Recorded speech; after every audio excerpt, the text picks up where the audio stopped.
Hey guys, welcome to Bit9 Tutorials. In this video, I'll show you how to close all background applications on your Mac in one go. No matter which Mac device you're using, the process is the same. Before we begin, if you're new to the channel, don't forget to subscribe for more helpful tutorials. Now, let's get started. Right now, I have multiple applications open.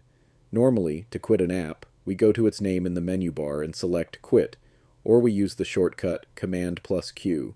However, this only closes one app at a time. But what if you want to close all running apps at once? Instead of quitting them one by one, you can use a simple shortcut. Press Option plus Command plus Escape on your keyboard. This will open the Force Quit Applications window, where you'll see all currently running apps.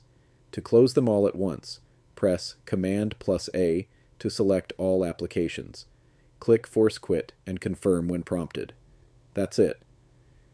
Now all background applications are closed.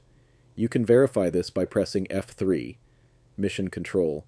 You'll see that no windows are open, and that's how easy it is to close all apps on Mac in one go. If you found this video helpful, like this video, subscribe to the channel, and leave a comment if you have any questions. Thanks for watching, and I'll see you in the next one.